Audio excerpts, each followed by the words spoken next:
जी, सभी सुंदर साथ जी के चरण कमल में प्रणाम जी। आप सबके धाम हृदय में विराजमान प्रियतम अक्षरातीत को कोटि-कोटि नमन। तो प्यारे सुंदर साथ जी, तो शुक्रवार की बैठक 8:30 से 9:30 बजे तक हम श्री बीतक साहिब का मंथन कर रहे हैं अपने युवा सुंदर साथ के साथ। तो ये वाणी वाणी जो हमें दे सकती है, उसको अंदर ग्रहण करने के लिए हमें जो दृष्टि चाहिए वो हमें श्री बीतक साहिब से मिलती है। तो मैं आप सबसे रिक्वेस्ट करती हूँ कि थोड़ी देर के लिए आप सब सुंदर साथ अपने कार्य छोड़कर बीतक साहिब के मंथन में जुड़ जाएं। धनी को रिझाने का यही वक्त है। प्रणाम जी।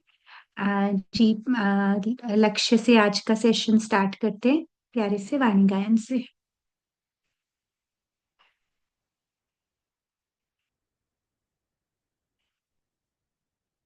प्रेम प्रणाम जी।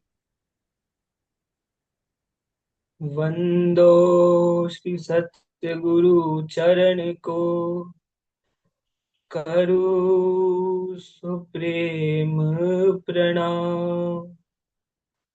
अशुभ हरण मंगल करण, श्री देव चंद्र जी नाम। श्री प्राणनाथ निज मूलपति, श्री महराज सुनाम। तेज कुंवर श्यामा युगल को, पल पल करूं प्रणाम। पिया जी को पल पल करूं प्रणाम। रमत रास करत हास, कान मोहन वेलरी। रमत रास करत हास, कान मोहन वेलरी। रमत रास करत हास, कान मोहन वेलरी। रमत रास करत हास, कान मोहन वेलरी। कान मोहन वेल सखी, कान मोहन वेलरी। कान मोहन वेल सखी, कान मोहन वेलरी। रमत रास करत हास, कान मोहन वेलरी। रमत रास करत हास, कान मोहन वेलरी। कान मोहन वेल सखी, कान मोहन वेलरी। कान मोहन वेल सखी, कान मोहन वेलरी।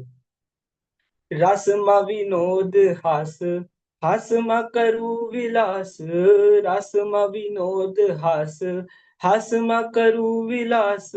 पुर तो हमारी आस, अरे रंग रे लरी। पुर तो हमारी आस, करे रंग रे लरी। करे रंग रे लरी। कान मोहन वेल, कान मोहन वेल सखी, कान मोहन वेल। रमत रास करत हास, कान मोहन वेलरी। रमत रास करत हास, कान मोहन वेलरी। कान मोहन वेल सखी, कान मोहन वेलरी। वाल यौवन विलासी, गयो थो अमथि नासी। वाल यौवन विलासी, गयो थो अमथि नासी। कठन करी ने हासी, दीदा दुख दोहेलरी। कठन करी ने हासी, दीदा दुख दोहेलरी। दीदा दुख दोहेलरी। कान मोहन वेल, कान मोहन वेल सखी, कान मोहन वेलरी। रमत रास करत हास, कान मोहन वेलरी। रमत रास करत हास, कान मोहन वेलरी। कान मोहन वेल सखी, कान मोहन वेलरी। इंद्रावती कहे साथ, हवे न कीजो विश्वास।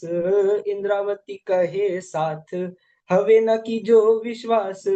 खिन न मुकीये पास, एवि बांधो वेलरी। खिन न मुकीये पास, एवि बांधो वेलरी। एवि बांधो वेल, कान मोहन वेल। कान मोहन वेल सखी, कान मोहन वेल। रमत रास करत हास, कान मोहन वेलरी। रमत रास करत हास, कान मोहन वेलरी। कान मोहन वेल, सखी कान मोहन वेल री, कान मोहन वेल, सखी कान मोहन वेल री। प्रणाम जी। प्रणाम जी। बहुत बहुत सुंदर। आपने रास की रामतों का दृश्य जिसमें आपने बताया कि इंद्रावती सखी जी क्या कह रही हैं कि देखो हमारे कान्हा कितने सुंदर लग रहे हैं। श्री कृष्ण जी जो रास के स्वरूप में, रास के ग्रंथ में बहुत सुंदर स्वरूप का वर्णन है राज्य का। तो उस स्वरूप में कितने आकर्षक लग रहे हैं, एक मोहिनी लता की तरह, एक बेल की तरह। और आपने इसको गाया भी बहुत ही आ, रीझ के गाया है। रिझाया तो है ये राज्य को, खुद भी रीझ के गाया है। तो ऐसे लग रहा था कि आप खुद ही उस दृश्य का पार्ट हो, जो हम सब सखियां हैं। श्री रास की रामते हमारे लिए ही तो हैं। तो वो बांसुरी जो बजी उस पे हम सब ने किस प्रकार एक दूसरे से नैना मिलाकर इतनी सारी रामतें की रास में। आज आपने उसका याद दिलाई। बहुत सुंदर वाणी गायन। लक्ष्य प्रणाम जी आपके चरणों में। तो सुंदर सा जी, हम प्रकरण नंबर 33 कर रहे थे, लेकिन उससे पहले हम 32 की थोड़ी सी रिकैप करते हैं वृंदा जी के द्वारा। और एक धर्म का सूत्रपात। तो प्रकरण नंबर 32 जो हमने पिछले फ्राइडे को कंप्लीट किया था, तो थोड़ा सा रिकैप लेते हैं वृंदा जी के द्वारा, फिर आगे बढ़ेंगे। जी, प्रणाम जी। सभी सुंदर साथ जी के चरणों में प्रेम प्रणाम जी। पिछली बार जो अ, मंथन किया हमने अभी तक का, तो उसमें थोड़ी थोड़ी बातें हैं, उसी को हम रिकेप के माध्यम से फिर से रिवाइज करते हैं कि क्या क्या वो प्रसंग हमने देखे। तो सवाल थोड़े रहेंगे, पर उससे पहले थोड़ी बातें जो है। तो जब प्रकरण पूरा हुआ 31, तो उसकी लास्ट चौपाई है, जिसका लास्ट दो चरण है। फिर लाल आगे की कहो जो झगड़े को बुनियाद। तो यहाँ कहा झगड़े की बुनियाद की बात बताई उन्होंने। तो ये झगड़ा कौन सा था, बुनियाद क्या है? बुनियाद का अर्थ होता है नींव, जो जहां से बात शुरू होती है। तो ये जो बुनियाद है, तो वो हमने सिर्फ ये समझा कि श्री जी और बिहारी जी के मतलब ये अब जो अंतर आ गया है दोनों के बीच में। पर ये बुनियाद आगे से है, जिसका उदाहरण आपने मतलब इसके बाद के प्रकरण में जो बात आई उसमें कहा, मक्का और मदीना वाले झगड़े की बात को जो समझा। तो ये यहीं से, इसी चरण से ये बात शुरू हो रही है। तो ये झगड़े की बुनियाद वहां से, जो कुरान की बात से शुरू हुई, हमें समझाया गया। तो ये बुनियाद वहीं से शुरू हुई है। उसी को यहाँ पर श्री जी और बिहारी जी के जो प्रसंग से हमें समझाया गया। अब जो आगे का प्रकरण आया, हजरत हज इत करी लेने को मक्का, फतेह करी दज्जाल की कुछ करे दारुल बका। ये सब तो आपने बहुत ही अच्छे से प्रसंग पूरा कर ही लिया। तो हजरत हज इत करी लेने को मक्का। तो इसमें हमारे पास तीन शब्द रहे, एक मक्का, एक मदीना और एक दारुल बक्का। तो जो मक्का है और जो मदीना है, तो पहले वही समझ ले कि ये सब हो गया है, आपने पहले कर लिया है, पर थोड़ा सा इसे रिवाइज करते हैं। तो मक्का जो है वो नौतनपुरी को कहा। उसके बाद की चौपाई में मदीना की बात बताई, तो वो स्पष्ट है कि उसे सूरत, अभी जहां सूरत पर है, तो वो मदीना की बात हमें समझाई गई। पर एक शब्द हमारे पास है दारुल बका। तो वो क्या है दारुल बका? तो अब यहां से जहां की कूच कहाँ के लिए कही जा रही है? कोई सुंदर सा जी इसका जवाब देना चाहे। दारुल बका किसे कहा गया है यहाँ?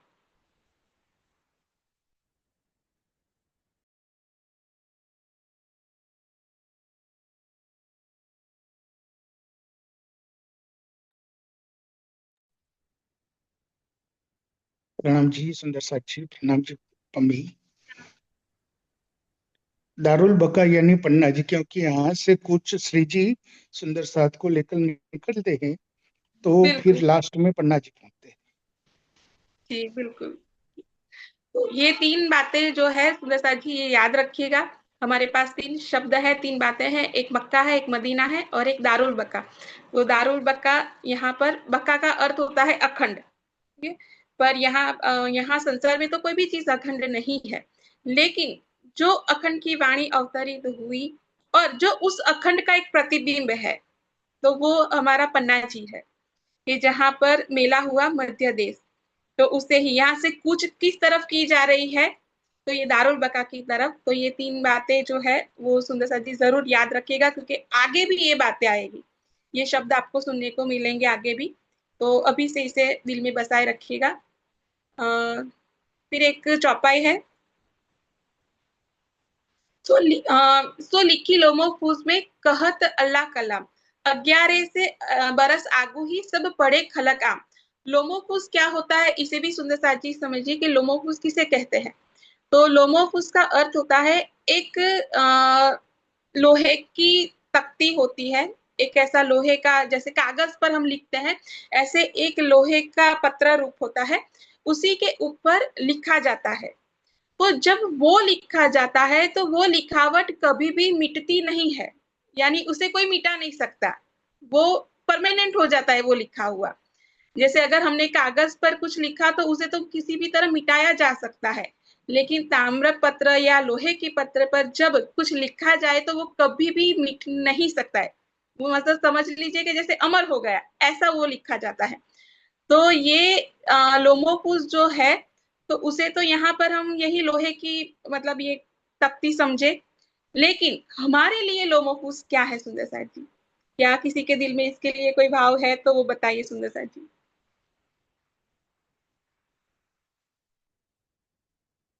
ये तो एक जाहिर ही हो गया लोमोफूस, लेकिन कुछ इसे और भी हम समझ सकते हैं।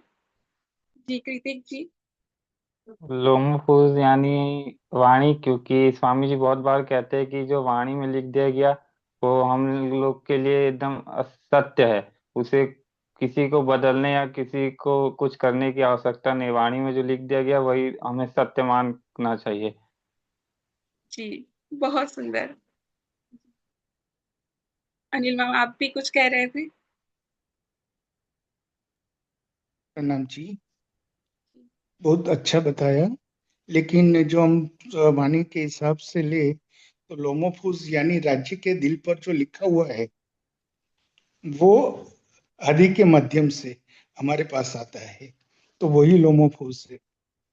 यानी वो बिल्कुल राज्य की वाणी बोले वो भी सही है, क्योंकि वो ही आवेशित वाणी है, राज्य ने ही दी है, लेकिन वो दिल की बात है, मार्फत, पूर्ण मार्फत।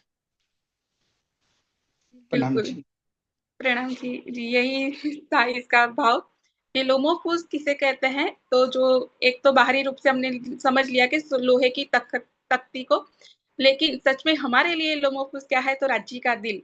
उस दिल से जो बात निकली और उस दिल के अंदर जो बात आई वो कभी भी मिट नहीं सकती है, वो अखंड है, बका है। जैसे आगे बका शब्द आया ना, बका का अर्थ होता है अखंड, तो ये लोमोफूस है। तो ये जो बीतक हम सुन रहे हैं, जिसे पढ़ रहे हैं, तो ये तो लिखी गई बहुत बाद में, मतलब ये सारी बीतक हो गई जो हमें बताई गई वो तो बाद में लिखी गई, लेकिन पहले कहाँ लिखी गई? तो पहले तो राज्य के दिल में लिखी थी, और वो लिखी हुई यहाँ पर बनी, वो घटनाएं सब कुछ हुई, और फिर से वही बातें दिल में सुंदर साथ के भी लिखी गई, और श्री जी के यानी महामती जी के दिल से ये सारी बातें। तो ये सब कुछ जो लोमोफूस है वो राज्य का दिल है हमारे लिए, कि जहां पर बात आ गई वो अखंड है। तो सुंदर साथ जी यहाँ पर जो जो बीतक में हमें नाम दिए गए हैं, ये सब नाम सिर्फ बीतक तक सीमित नहीं है, ये राज्य के दिल पर अंकित हुए नाम है। और जब हम कोई सेवा करते हैं या हमें जब ये समर्पण का मौका मिलता है, तो समझिए कि हमारा नाम भी हमें इसी माध्यम से राज्य के दिल में लिखना है। ये हमारी बीतक है। हमारी बीतक कोई कागजों पर लिखने वाली नहीं है। तो हमारी बीतक कहाँ लिखी जा रही है? जो हम सेवा करते हैं, जो भी सुंदर साथ जी इस यात्रा में जैसे आगे बढ़ रहे हैं, तो ये सारी बातें कहाँ लिखी जा रही है? तो अब वो सब कुछ राज्य के दिल में हो रहे हैं, उस पर लिखी जा रही है। तो ये सारे शब्द सुंदर साथ जी जरूर ध्यान में रखिएगा। आगे इस बात को तो चित्रा जी ने बहुत ही अच्छे से समझा ही दिया है पिछली इसमें कि सुन्नत जमात जो सुनकर ही, सुन्नत जमात किसे कहते हैं कि जो सुनकर ही ईमान ले आते हैं, सुनकर ही वो सब कुछ न्यौछावर कर देते हैं, उन्हें सुन्नत जमात कहा जाता है।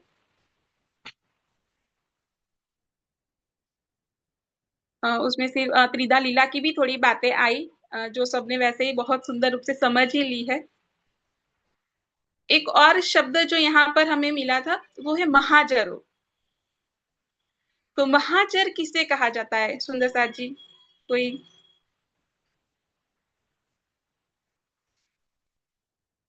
किसी भी सुंदर साथ जी को इसको समझ, मतलब जो अर्थ इसका आपके दिल में हो कि महाजर किसे कहा गया, क्यों ये शब्द यहाँ पर महाजर धनी ने दिया है हमें?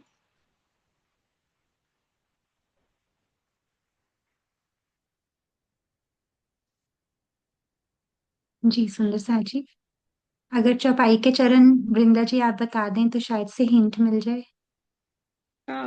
एक मिनट, चौपाई तो मैंने अभी नहीं निकाली है, पर जस्ट मिनट में निकाल लेती हूँ।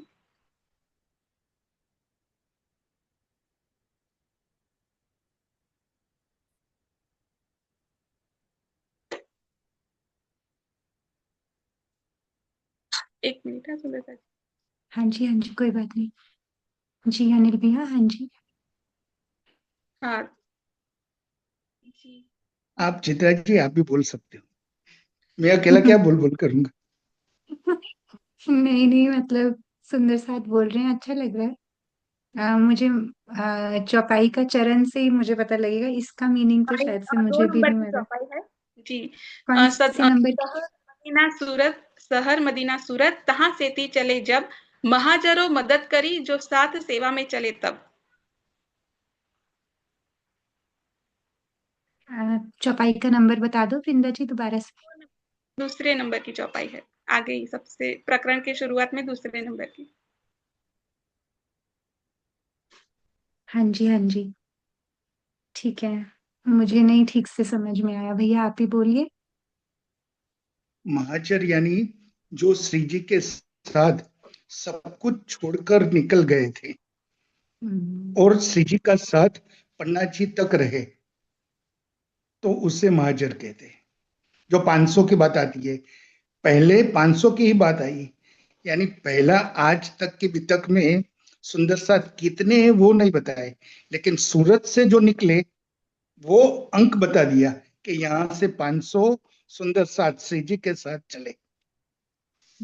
प्रणाम जी। जी प्रणाम प्रणाम जी। जी, बहुत सुंदर। अ, मतलब ये मुझे नहीं ध्यान है कि यहाँ से 500 सुंदर साथ निकले इस तरह से, पर हाँ महाजर का अर्थ होता है सुंदर साथ जी कि जिन्होंने सब कुछ अपना समर्पण कर दिया, छोड़ दिया, कि जिन्होंने अंदर से तो छोड़ा ही है, दिल से तो माया को छोड़ ही दिया, लेकिन बाह्य रूप से भी जिन्होंने घर परिवार सब कुछ छोड़कर जो श्री जी के साथ निकल पड़े हैं सेवा कार्य में, तो उन सुंदर साथ की जमात को यहाँ पर महाजर कहा गया है। तो ये शब्द भी बहुत ही खास है, तो इसे याद रखिएगा कि जो जो इस तरह से कुर्बानी कर कर धनी के साथ चल पड़ा है उनको महाजर की जमात कहा गया है। तो सूरत से जो भी सुंदर साथ सब कुछ छोड़कर निकले तो उन्हें यहाँ पर महाजर कहा है। आगे एक बात थी,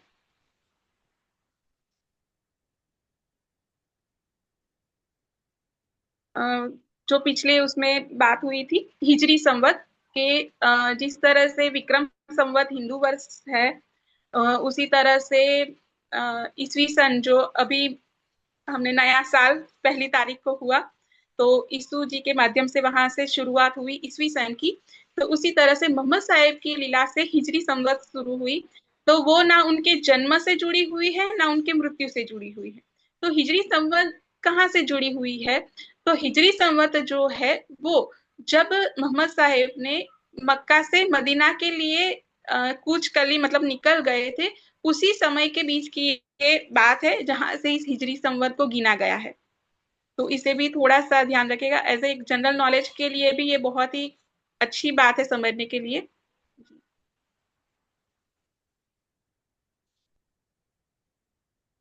अब एक चौपाई बहुत ही मतलब सीधी सरल ही बताई है हमें, कि तिनके नाम कह तो सुनियो चित दे साथ, कुवत दई कादर ने पकड़े अपने हाथ। तिनके नाम कह तो, सुंदर साथ जी, जिन जिन सुंदर साथ के नाम यहाँ पर बीतक में हमें बताए जा रहे हैं, कहे हैं, ये नाम सिर्फ कोई नाम नहीं है। इसके लिए आगे बहुत ही, जब अष्टपहर शुरू होगा उसके आगे एक बहुत सुंदर चौपाई हमें बताएंगे, तब उसका मंथन जरूर करेंगे। पर ये समझ लीजिए कि इन मोमिनों के नाम लेने मात्र से ही दज्जाल दूर भागता है। जैसे कहा है ना कि इन बानी की बरकतें दफे होत सब बलाए, तो उसी तरह इन मोमिनों के नाम भी, सिर्फ नाम में ही इतनी बड़ी बात है कि दफे होत सब बलाए। तो ये नाम सिर्फ नाम नहीं है, ये रहनी है, ये प्रेम है और ये समर्पण है। तो इसे केवल नाम मात्र से मत समझिएगा, इसके एक एक भाव को जरूर समझने की कोशिश करिएगा और दिल में बसाइएगा। अब लास्ट में इस प्रकरण की जो चौपाई कही, संग चले सेवन को ए जो मोमिन खासल खास, इनको श्री धाम धनी बिना और न उपजे आस।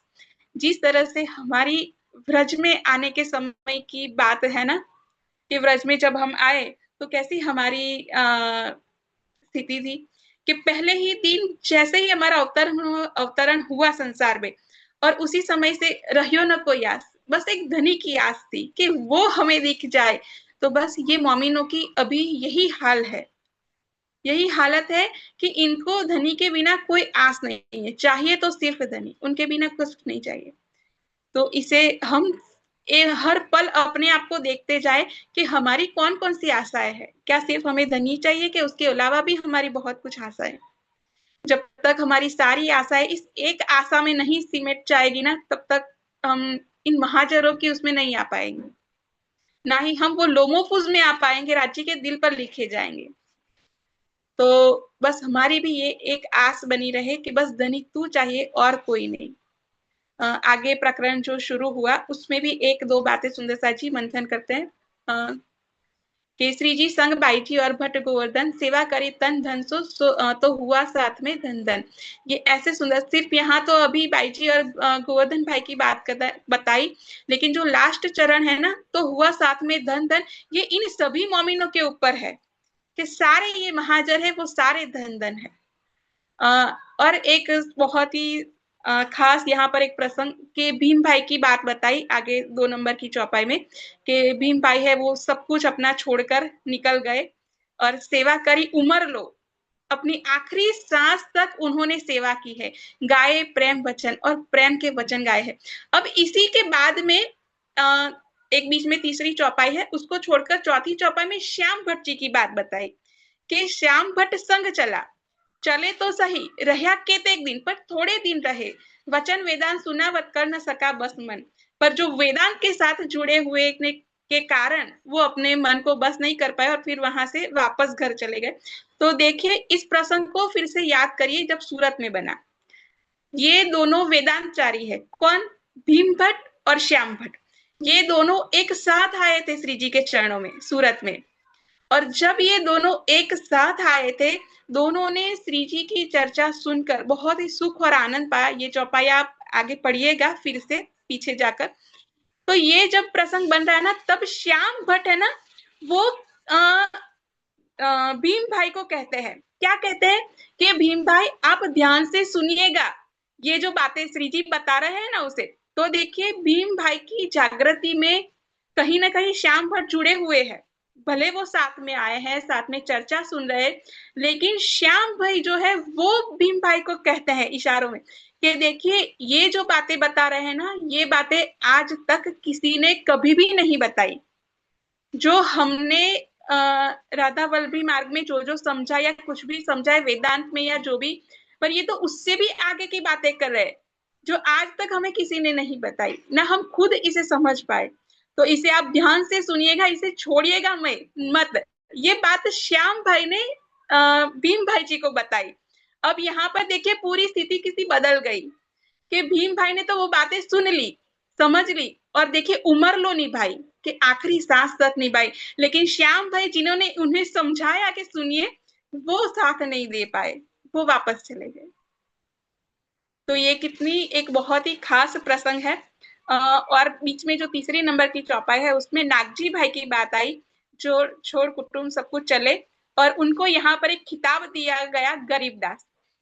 तो ये नागजी भाई हमने पिछले बार जो प्रश्नों से मंथन किया उसमें आई थिंक ऋतिक जी का ही प्रश्न था या किसने ये प्रश्न लिखा था सुंदर साथ ने कि गरीबदास किसे कहा गया है। तो एक जो नलिया का प्रसंग, खंभालिया नलिया का प्रसंग आया, तब भी ये प्रसंग एक बात बताई कि उसमें भी जो सुंदर साथ है उनको भी ये खिताब मिला था गरीबदास। वो किनको मिला था, उनका नाम क्या था सुंदर साथ जी, ये आप खुद एक बार खोलकर फिर से उसे मंथन करिएगा कि उन सुंदर साथ का नाम क्या था। यहाँ पर ये जो गरीबदास जी है, ये नागजी भाई को ये खिताब मिला है और ये नागजी भाई गरीबदास जी की बातें आगे 3-4 बार आएगी क्योंकि इनको और भी खिताब मिलने वाले हैं। तो इसे भूलिएगा मत, इसे ध्यान में रखिएगा। और एक दो बात इस पे है जी। जमुना बाई जी की बात जब आई, ये मेरी सबसे फेवरेट बात है इसमें कि जमुना बाई जी संग चली छोड़ कुटुंब परिवार, सेवा करी स्नेह सो जान के परवरदिगार। संबंधों के विषय में तो उस दिन बात हो ही गई थी कि जमुना बाई कौन है और छबिलदास जी का क्या संबंध है बिहारी जी से। पर इससे भी आगे इसे एक बार सुंदर साथ जी चितवन करके मंथन करके ये समझिए कि जमुना बाई जी, जो जमुनाबाई बिहारी जी के सगे बहन है संसार के नाते से। अब जब बिहारी जी की स्थिति को देखे कि बिहारी जी बहुत ही ऐशो आराम वाली जिंदगी, एक लग्जरी लाइफ, रॉयल लाइफ जी रहे हैं। अगर जमुनाबाई चाहते तो वो अपने भाई के घर जा सकते हैं क्योंकि उनका तो दोनों दोनों नाता है, सांसारिक नाता भी है और परम धाम का भी नाता है। तो वो चाहते तो, क्योंकि उन्हें भी तो धाम धनी सबने कहा है, तो वो चाहते तो वो बिहारी जी के पास जा सकते थे, वहां पर जाकर वो भी एक रॉयल लाइफ जी सकते थे। उन्हें कभी पानी भी खुद नहीं लेना पड़ता। अगर एक इशारे पर उनके सामने बहुत सारे सुंदर साथ हाजिर हो जाते कि उनके लिए पानी ले आए। इतनी सुख सुविधा भरी जिंदगी उन्हें नौतनपुरी में बिहारी जी के पास रहने पर मिल सकती थी, पर उन्होंने ये सब कुछ ठुकरा दिया। उन्होंने अपना ससुराल भी छोड़ दिया। देखिए यहाँ पर जमुनाबाई का निकलना, उनका बेटा साथ है, उनके ससुराल को भी उन्होंने छोड़ दिया। और जब श्री जी के साथ चल रहे हैं तो यहाँ पर कोई सुख सुविधाएं नहीं है, हर तरह की खाने के लिए भी आगे मिलने वाला है कि नहीं मिलने वाला ये भी कोई नहीं जानता। एक मिनट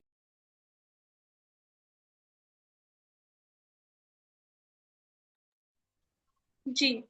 तो सॉरी, हाँ। तो जिस तरह से उन्होंने यहाँ पर, अब उनके पास कोई सुख सुविधा नहीं है, चलकर हर यात्रा करनी है, रास्तों में कैसे कैसे पड़ाव आएंगे सब मन से तो थोड़ा थोड़ा समझ ही गए हैं सुंदर साथ जी। लेकिन उन्होंने ये जो एक रॉयल लाइफ थी उसे छोड़कर इस राह को अपना लिया, श्री जी का साथ। तो मतलब ये समझिए कि उन्होंने श्री जी की पहचान कितनी अच्छी तरीके से कर ली है। अब यही बात छबिलदास जी के ऊपर भी लागू होती है। अगर छबिलदास जी चाहते, देखिए एक यंग सुंदर साथ है छबिलदास जी, तो वो चाहते तो वो अपनी माँ का भी साथ छोड़कर और सब कुछ छोड़कर अपने मामा के घर जा सकते हैं कि मैं वहां रहूंगा तो मैं कुछ कितना सब कुछ अच्छे से पाऊंगा। लेकिन छबिलदास जी का भी समर्पण देखिए कि वो भी उन बातों को, उन सब जीवन को छोड़कर वो भी अपनी माता के साथ, श्री जी के साथ चल पड़े हैं इसी राह पर। ये कोई छोटी मोटी कुर्बानी नहीं है सुंदर साथ जी, ये बहुत बड़ी कुर्बानी है। हमें ये शब्दों में पढ़कर, सिर्फ एक चौपाई में ये पढ़कर बहुत ही सीधी सरल बात लगेगी, पर ये बिल्कुल सीधा नहीं है, ये बहुत बड़ी बात है। इसे जरूर एक बार फिर से दिल से सोच कर देखिएगा कि छबिलदास जी अगर यहाँ न होते तो हमारे पास छबिलदास जी न होते, जमुनाबाई जी अगर यहाँ ना होते तो हमारे पास एक महिला सुंदर साथ जमुनाबाई यहाँ न होती। तो यही महाजर है, यही तो समर्पण है उनका। और आगे एक मतलब छबिलदास जी को पानी की सेवा दी गई कि जिन्होंने सारे संसार रूपी बहुजल को छोड़ दिया, उनको वो जल पिलाने की सेवा मिली है कि जो सुंदर साथ को ये सेवा आखिर तक पन्ना जी तक करेंगे। और अब एक लास्ट बात, सिर्फ 9 नंबर की चौपाई में हमें कहा, कोई दिन धरा रहे आए, फेर के जाए पीछे, पत्रिया पहुंचावे साथ मोह एक काम इनके। उनको धारा भाई कौन है, कहाँ मिले, और उनको ये सेवा पत्री वाली सेवा क्यों मिली? कोई सुंदर साथ जी को इसके विषय में कोई दिल में भाव आता है तो बताइए। देखिए, अभी तक में जितनी भी सेवाएं सुंदर साथ जी को मिली है ना कहीं कोई इशारा है कि उन्होंने कुछ किया है कि जिससे उनके हिस्से ये सेवाएं गई है। तो धारा भाई जी की बात ऐसी क्या है कि जिनके हिस्से ये पत्रियों वाली सेवा पहुंची? किसी सुंदर साथ जी के दिल में कोई भाव आता है तो?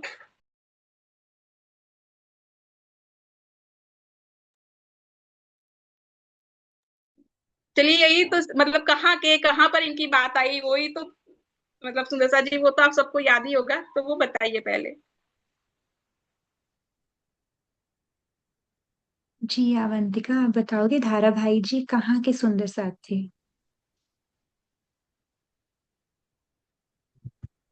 प्रणाम जी। वो नाम थोड़े मिक्स हो रखे हैं दिमाग में, तो एग्जैक्ट मतलब है, खो गया है दिमाग में सब चीज की कहाँ थी। कोई बात नहीं, कोई बात नहीं, हम चलते क्या हैं लक्ष्य। हाँ, हाँ, मतलब जो बोलो। श्री जी को छुड़ाने के लिए गए थे, वो सुंदर साथ जी, उनका क्या नाम था नहीं, मतलब? कांची भाई। कांजी भाई हैं वो हाँ, तो। हाँ, कोई बात नहीं, हम लक्ष्य से पूछते हैं। जी। नलिया के थे ना? जी, बराबर। बिल्कुल नलिये के थे। और हाँ जी, सुरभि ने भी ठीक बोला है कि जिनको सुंदर साथ से निष्कासित कर दिया था बिहारी जी ने, धारा भाई को। वो जो प्रसंग आया था कि कितने टाइम रोते रहे थे, फिर श्री जी को आके उन्होंने क्या बोला था कि अब बस मैंने तो अपना आप पर दे दिया है, अब आप ही मुझे संभालेंगे, आप ही मुझे देखेंगे। तो मेरे मेरे तो हमने इस चौपाई पे बहुत अच्छा सहूर किया था। तो लेकिन वृंदा जी का क्वेश्चन है कि अब ये इनको पत्री की सेवा यहाँ पे क्यों मिली है, पत्र देने लेने वाली बात ना, तो वो उन्हीं से ही जानते हैं। जी, तो ये बहुत ही अच्छे, पर मतलब धाराभाई की बात शुरू होती है खंभालिया के हैं। और खंभालिया से उनका जो सुरजी भाई वाला प्रसंग आया था कि वहां पर उनको किस तरह से राज्य का आवेश आता था और किस तरह से उन्होंने चर्चा की, और ये बातें जब बिहारी जी तक पहुंची तो उनको निष्कासित किया गया। फिर नलिया में वो श्री जी से मिलते हैं और सारा प्रसंग बनता है जो आप सब जानते ही है। अब ये पत्रियां पहुंचाने वाली सेवा उनके हिस्से जो आई है, तो आप उस प्रसंग को फिर से याद कीजिए सुंदर साथ जी, नलिया वाले प्रसंग को, कि जब श्रीजी और धाराभाई नलिया में मिले, उन्होंने अपना सारा वृत्तांत बता दिया कि मेरे साथ ये हुआ, ये प्रसंग घटित हुआ और हमें इस तरह से सुंदर साथ से निष्कासित किया गया।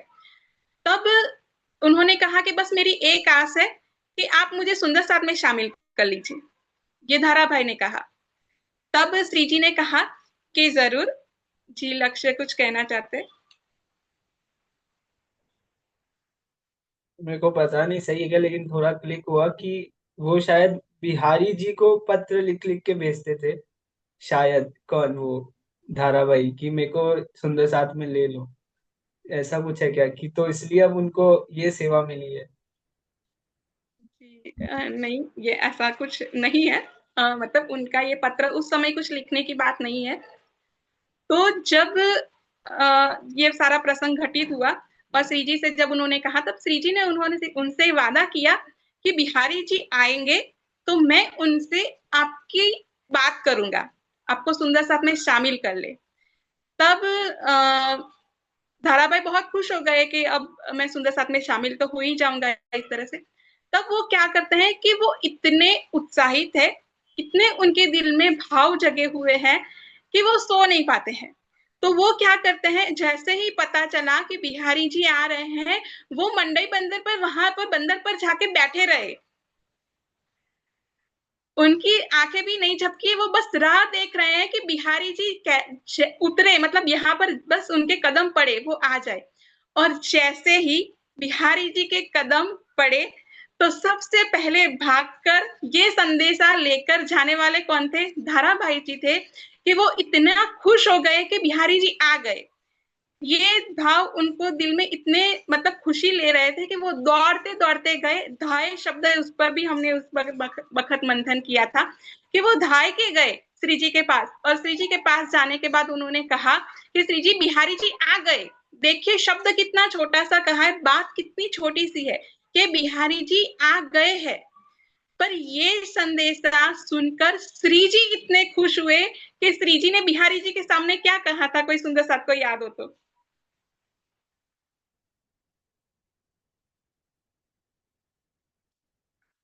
श्री जी ने बहुत बड़ी बात कही थी इस प्रसंग पर।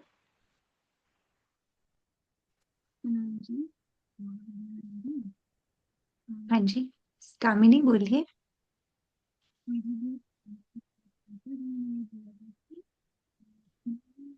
आपकी आवाज नहीं आ रही।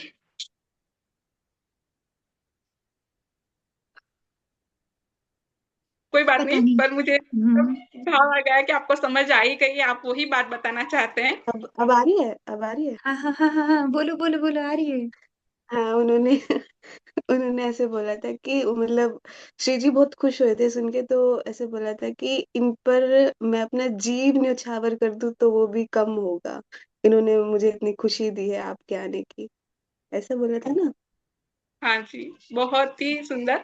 सुरभि जी ने भी बहुत ही सुंदर आंसर लिख दिया है कि उन्होंने कहा मैं इनका ऋणी, ये ऋणी शब्द आया बीतक में, चौपाई में बताया कि मैं तो उनका ऋणिया हूं, मैं इनका तो मुझ पर ऋण है कि उन्होंने मुझे आपके आने की बात बताई।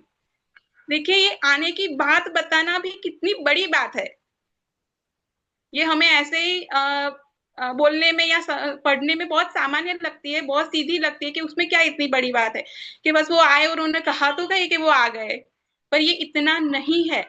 ये इन चौपायों के माध्यम से हम समझ सकते हैं सुंदरता जी कि श्री जी बिहारी जी के सामने जब धारा भाई की बात करते हैं तब कहते हैं कि इन्होंने मुझे आपके आने की खबर दी, संदेशा दिया, और इस बात पर मैंने उनसे ये वादा किया है कि आप उनसे उन्हें सुंदर साथ में शामिल जरूर करेंगे। तो कहते हैं कि मैं तो इनका ऋणी हो गया हूँ, और इतना ऋणी कि मैं उन पर अपना जीव न्यौछावर कर दूं, कुर्बान हो जाऊं, फिर भी कम है।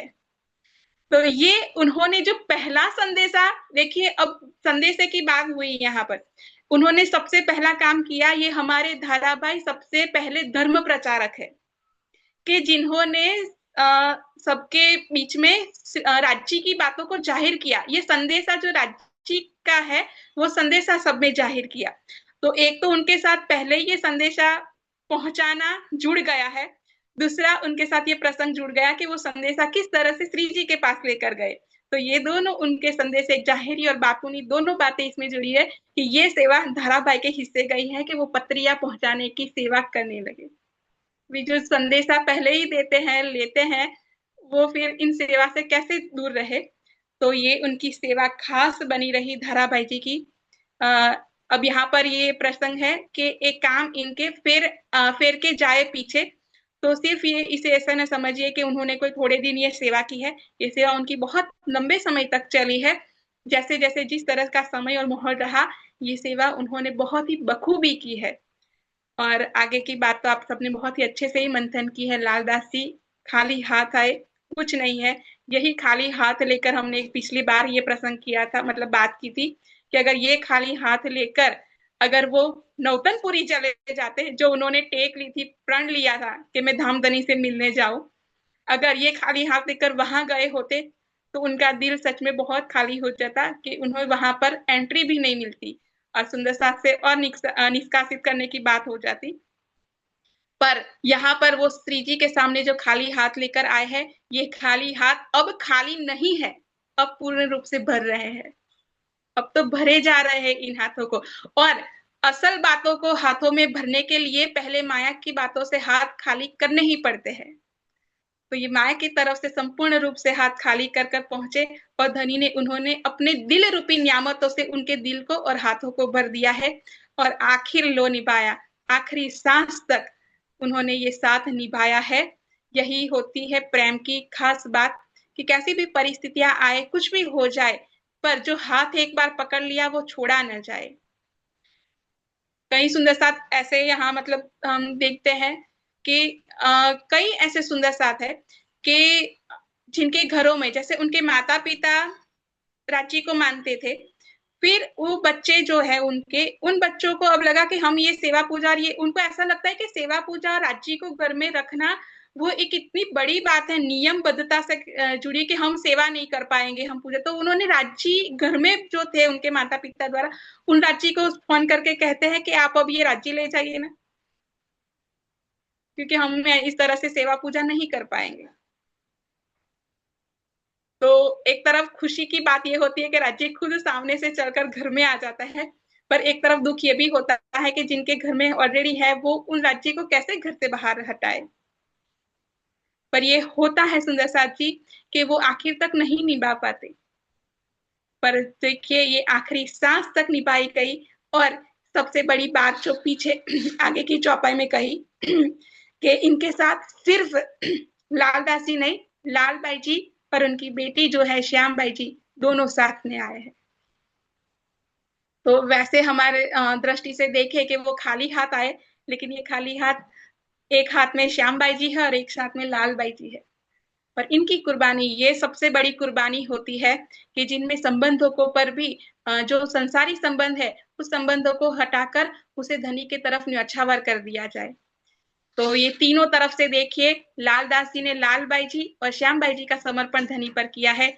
श्यामबाई जी ने अपने दोनों माता पिता, अब माता पिता न रहकर, उनको धनी पर समर्पण कर दिया है, और लालबाई ने अपनी बेटी और पति दोनों के समर्पित किया है।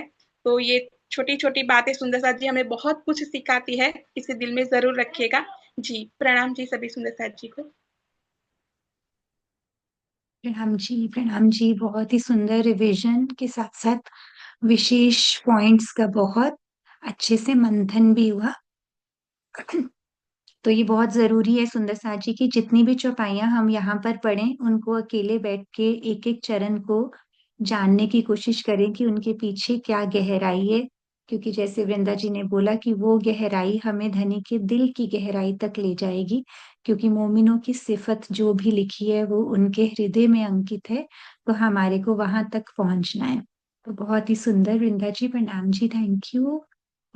चलते हैं आगे सुंदर साथ जी। टीका शेयर करती हूँ मैं। तो चौपाई नंबर 12 से कृतिक की सेवा है। कृतिक आप अनम्यूट, हाँ ठीक है। 11 थी।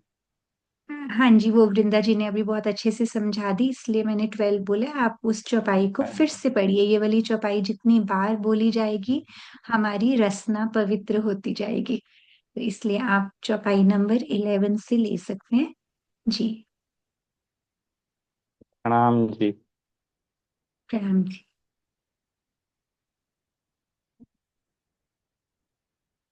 लालदास संग चले खाली लेकर हाथ, निभे आखिर लो चले श्री राज के साथ।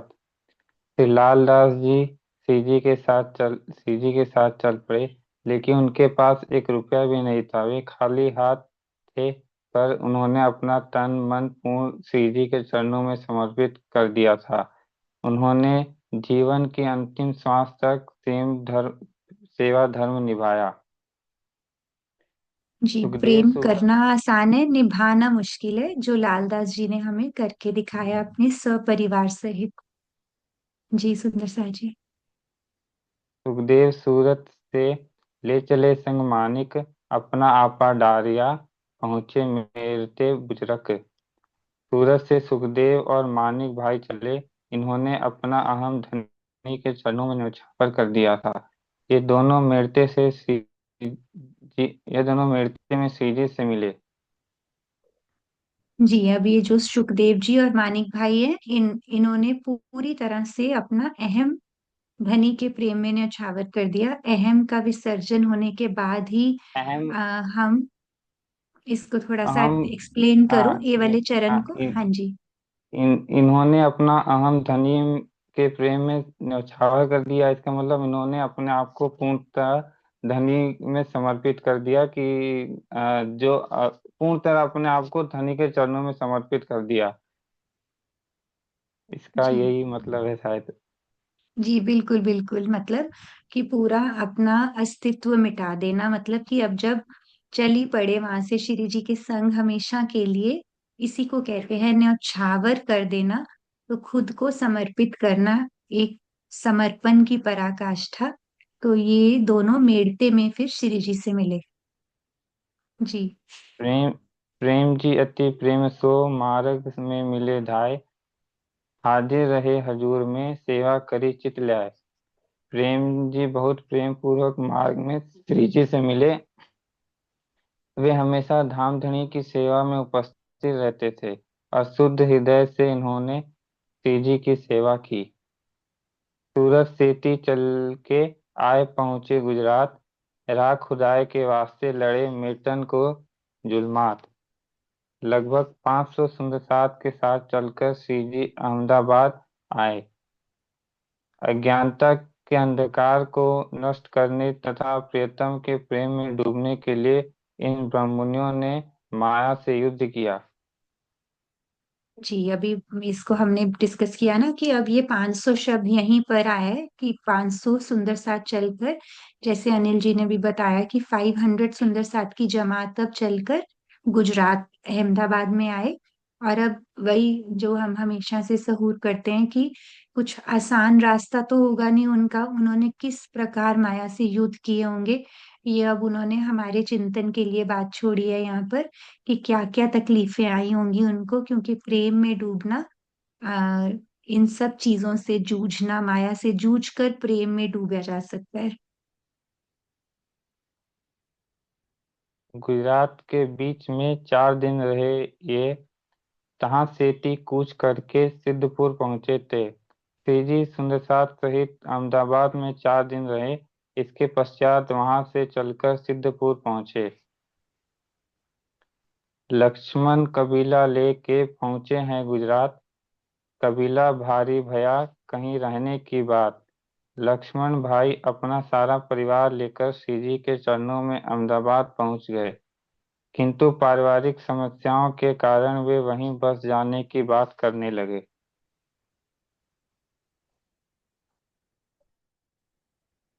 इस वास्ते रहया बीच में माया के सुख काज, उमर खोई तिनमें फिर सूरत करी श्रीराज।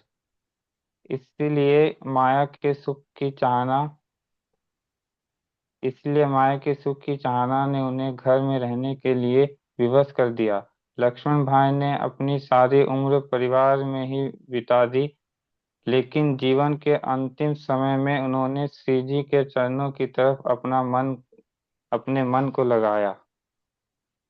जी, ये वाली दोनों चौपाइयों में अगर देखें तो अब तन से लक्ष्मण भाई बहुत समय तक उनके साथ नहीं रहे, क्योंकि कुछ पारिवारिक समस्याओं के कारण वो कहते कि उनको घर में ही रहने के लिए, है हाँ ना, विवश कर दिया। हाँ लेकिन अब वो हम तन से नहीं है वहां पे विराजमान, लेकिन दिल से, मन से पूरा ध्यान उनका हर पल अंतिम समय तक श्री जी के चरणों में ही लगा रहता था। तो वो कितना उनको विरह भी आता होगा कि वो छोड़ना चाहते हैं लेकिन नहीं छोड़ सकते। अब परिवार के साथ पहले पहुंचे थे, लेकिन कुछ समस्याएं आई ऐसी कि उनको रहना घर पे पड़ा। लेकिन उनका चित्त हर तरह, हर हर हर समय श्री राज के चरणों की तरफ ही लगा रहता था। तो ये भी एक रहनी का बहुत सुंदर उदाहरण है कि हमारी रहनी कैसी हो। ये ब्रिज की रहनी ऐसी तो होती थी गोपियों की, सारा सारा दिन बस अपना चित्त उनका चरणों की तरफ लगा रहता था। जी।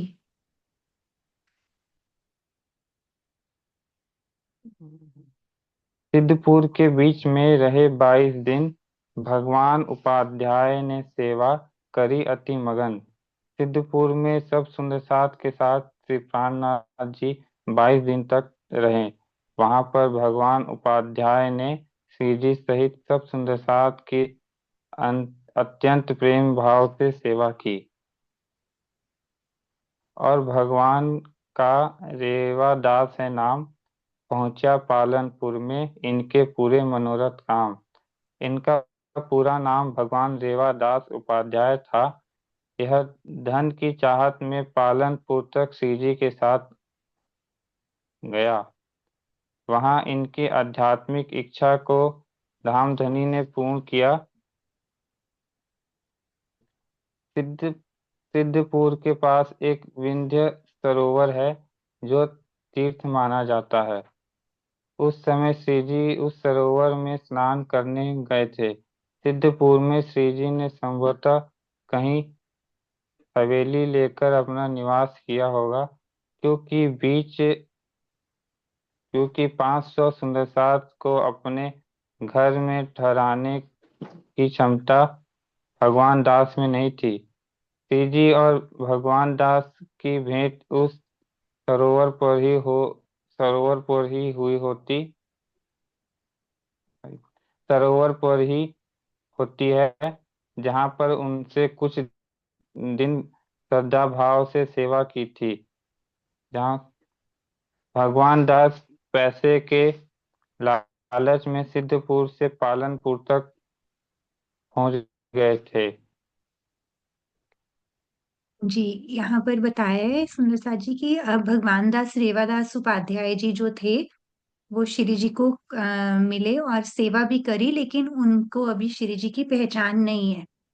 यहाँ लिखा है ना कि इनके पूरे मनोरथ काम, मतलब कि श्री जी ने उनकी आध्यात्मिक इच्छा को जरूर पूर्ण किया, लेकिन उनके हृदय में अभी वो प्यास और वो पहचान अभी नहीं है। वो पैसे की लालच में, जैसे उस समय पूर्ण पहचान नहीं हो, और उन्होंने आगे इनका बहुत सुंदर अच्छे से वर्णन भी आएगा, लेकिन उन्होंने अभी सेवा प्रेम भाव से की है प्रॉपरली, ऐसा नहीं है। उन्होंने सिद्धपुर के साथ 22 दिन रहकर करी है, लेकिन उनके हृदय में हो सकता है अभी पूर्ण पहचान नहीं हो, जिसकी वजह से ये लिखा है कि अभी उन्होंने पैसे के लालच में सिद्धपुर से पालनपुर तक पहुंचे। आगे पढ़ते हैं। ये तीरथ गुरु होई मिलिया, कछु ना हुई खबर। एक मोहर दे विदा कियो, फिर लालच करी ऊपर। यह एक पांडे के रूप में श्री जी सहित सब सुंदरसार से मिले। पांडे यानी जो बड़े बड़े मंदिरों में टूरिस्टों को वहाँ के जगह के बारे में बताते, गाइड जैसे, वो वो ना शायद। हाँ हाँ, पंडे है ये, पांडे हाँ, नहीं, ये है पांडे। पंडे के हाँ, रूप में पांडे, श्री जी से सॉरी। मिले। हाँ। है ना। तो अब यह उनसे मिले, और ये हाँ, मैं वृंदा जी से कंफर्म करती हूँ। वृंदा जी, आप बताना पंडे का मतलब क्या होता है प्रॉपरली। जी। मतलब जो ब्राह्मण होते हैं ना, जो मतलब ब्राह्मण भी ना होते हैं, पर कई लोग ऐसे ब्राह्मण नहीं है, पर जो दिखाते हैं कि हम वो धर्म धर्म पर चलने वाले हैं, भक्ति भाव वाले हैं, ऐसे होते हैं। तो उनके लिए यहाँ पर ये शब्द यूज किया गया है। उनको कहा गया है कि ये पंडे का पंडा ही रहेगा, कहते हैं, क्योंकि उनको जैसे धर्म के मंदिरों में भी जो सेवा पूजा करते हैं, पुजारी होते हैं जिस तरह से, ऐसे लोग भी जो होते हैं, तो वो क्या करते हैं, सिर्फ सेवा करते हैं, धर्म की बात करते हैं चलने की, पर उनके अंदर सिर्फ और सिर्फ दान लेने की इच्छा होती है, कुछ प्राप्त करने की इच्छा होती है। तो हम्म इसीलिए हाँ, भगवान दास जी को कहते हैं कि ये, मतलब ये हम्म, शब्दों को यहाँ पर बताया गया है। जी जी जी, समझ में आ गया। तभी ऊपर की चौपाई से ये रिलेट भी हो गया कि ठीक है, पंडे के रूप में उनको मिले थे और धन की कामना से अत्यधिक प्रसन्नता पूर्वक श्री जी की सेवा की, लेकिन आंतरिक स्वरूप को नहीं पहचाना। ठीक है। जैसे पंडित होते हैं ना, तो पंडित को इसी तरह बुलाते हैं। हम्म, बिल्कुल बिल्कुल, हाँ, नहीं ठीक है, क्लियर है। जी कृतिक, यहाँ से पढ़ सकते हो। ले, लेकिन श्री जी के आंतरिक स्वरूप को नहीं पहचान सके। चलते समय श्री जी ने इन्हें एक मोहर दी, एक किंतु उन्हें और अधिक लालच आ गया और मोहर की चाहत में वे पालनपुर तक साथ साथ जा पहुंचे। तब गोवर्धन ने कहा, करो इन स्वरूप की पहचान, मांगो अलौकिक इनसे, तुमको दे ए ईमान। तब उसकी नादानी पर तरस खाकर गोवर्धन भट्ट ने कहा, भगवान दास, धन तो तुम्हें कहीं से भी मिल सकता है, किंतु तुम इनके वास्तविक स्वरूप की पहचान करो और इनसे आध्यात्मिक संपदा मांगो। ये तुम्हारे अंदर एक परब्रह्म के प्रति निष्ठा पैदा कर सकते हैं। जी, जो ये पिछली छपाई है सुंदर सा जी, इससे आपको कुछ मतलब इसको थोड़ा सा सहूर यूं कर सकते हैं कि आप ये देखो कि अब श्री जी ने उनकी अ, हृदय की इच्छा को एक जानकर उनको एक मोहर दे भी दी है। मतलब ऐसा नहीं है, मतलब अगर राजी ने जिस रूह की जागनी करनी है, जिसको जगाना है, उसकी जाहिरी इच्छाएं भी मतलब बेचारे सोचते हैं कि चल इसको यही चाहिए, अभी फिलहाल इसको, अभी मेरी पहचान नहीं है, अभी जो ये चाहती है इसको दे देता हूँ अभी। तो अभी उन्होंने उनको एक मोहर दे दी, लेकिन उनका लालच और बढ़ गया। तो फिर गोवर्धन भाई ने बोला कि आपको इनके स्वरूप की पहचान नहीं है, तो जो मांग अलौकिक इनसे है ना, ये हमारे लिए बहुत बड़ा सिखापन है कि हम यहाँ पर बैठे बैठे माया में कभी राज्य से बात करें तो हम कोई माया की मांगे ना करें। अगर आज हमें धनी मिले हैं तो हम उनसे कुछ अलौकिक मांग करें। अब धनी से हम क्या मांगते हैं? हमारी छोटी छोटी खुशियां पूरी करने के लिए हम, वो कहते हैं ना, भिखारिनों की तरह कटोरा लेके चले जाते हैं, धनी ये पूरा कर दो, वो पूरा कर दो। तो ये वाला जो चरण है ना, ये हम सबके लिए है, वो हमें पता नहीं चलता, हम अनइंटेंशनल करते हैं, है ना। तो ये मांग अलौकिक इनसे, क्योंकि वो अब साक्षात पारब्रह्म जिसको मिल गए, उनकी क्या ही इच्छाएं रह जाएंगी। तो गोवर्धन भाई उनको बोलते हैं कि आप तो इनसे कुछ अलौकिक आध्यात्मिक संपदा मांगो। जी। तब अरज करी भगवान ने, लगा देव कदम, पर आत्म पहचान के जगाओ मेरी आत्म।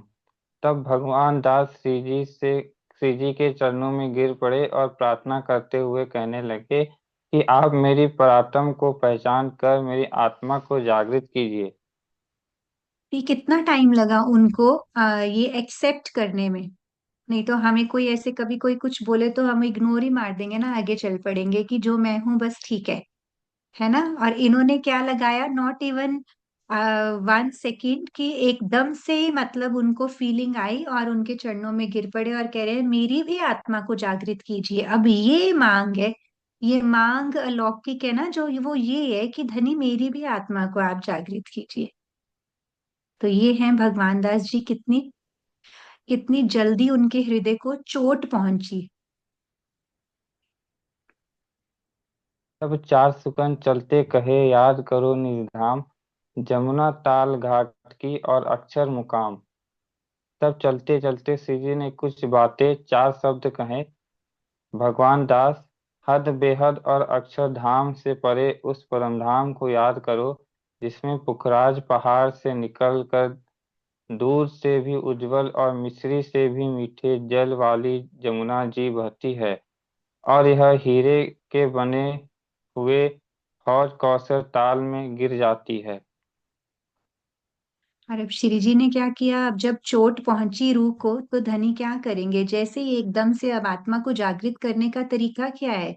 अपने 25 पक्षों को याद करो जो हम भूल चुकी हैं, उन सब की याद हमें वापस आ जाएगी जब, तो हम, हमारी आत्म जागृति हो जाएगी। तो हम जो 25 पक्षों का याद दिलाने के लिए कितने प्यार से श्री जी ने चलते चलते, ये कहते तब चलते चलते यूं उनको बोल दिया कि याद करो निज धाम में, अपने धाम को याद करो जहां पर जमुना जी निकलती हैं पुखराजी पहाड़ से और ताल, हौज कौसर ताल में जाके समा जाती हैं।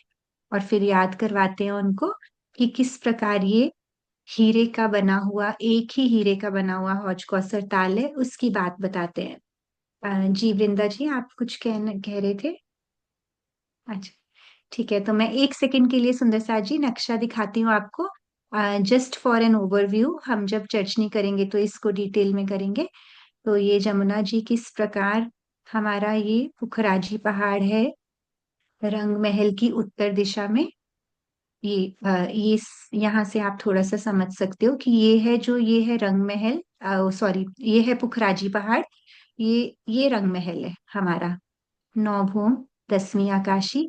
इसके उत्तर दिशा में ये पुखराज पहाड़, पुखराज पहाड़ के ऐसे बहुत सारी आगे शोभा है, शोभा के आगे चलते चलते जमुना जी निकलती हैं। ये जमुना जी निकलती हैं पूरी, ये पूरी की पूरी जो फ्रंट वाली होती है, ये रंग महल के सामने से निकलते हुए वनों और घाटों की शोभा देखते हुए इधर से हम मुड़ जाते हैं ये दक्षिण दिशा की तरफ। और ये रंग महल के दक्षिण दिशा में आता है हमारा हौज कौसर ताल। इसकी जो पाल है ना, इसकी जो मतलब रॉस है, बॉर्डर है इसका, ये पूरा हीरे का बना हुआ है। तो श्री जी चलते चलते उनको थोड़ा सा ये बोल जाते हैं। एक सेकेंड, इसका एक और भी बहुत प्यारा नक्शा है। अभी टाइम हो रहा है, हम आगे चलते हैं, मैं फिर निकाल के रखूंगी, वो भी दिखाऊंगी आपको। बहुत सुंदर है, वो पूरा ओवरव्यू है।